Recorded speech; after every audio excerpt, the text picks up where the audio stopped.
If you remember from our last episode of the Iliad, well, I have been talking about that there will be the Odyssey. Well, let's get started with the Odyssey today.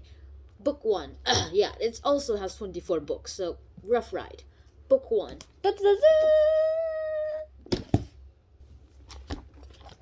Athena inspires the prince. So this is basically what happens. We start the story with, Athena talking to Zeus, and a lot of things happen. And this Odyssey invokes the muse, which is basically like the narrator of the whole Odyssey itself. And so it asks the reader, which in this case is you, and in my case me, does a lot of things, and asks you or me for inspiration. And it's not like he needs it, so why do you ask anyway? I guess it's just for the rhymes or something. So yeah, there has been a lot of things happen. Odysseus is stranded on an island. And it's like the island of Calypso, and more things happen there.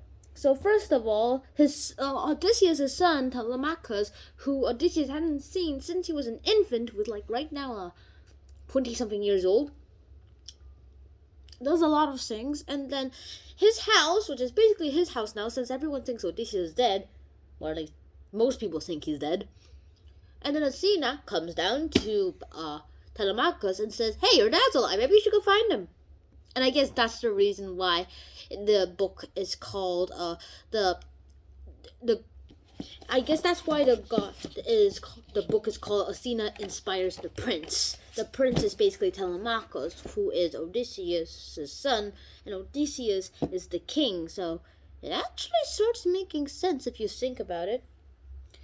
And more things have happened, and then there's so much more that could have happened. Anyways, more things happen. He then gives the suitors notice that he will hold an assembly the next day and that they will be ordered to leave his father's estate.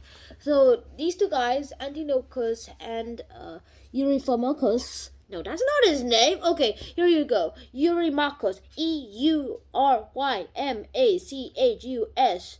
And these two particularly defiant suitors rebuke Telemachus and ask the identity of the visitor with, a visitor, and it turns out was a goddess in disguise. And he tells them that the man was the friend of his father. Well, that's weird and also kind of gross in my opinion. But then again, Telemachus is now ready to go leave, and so what will he do? He'll definitely go search for Odysseus now that he knows his father is there. So what now? Find out in book 2. See ya!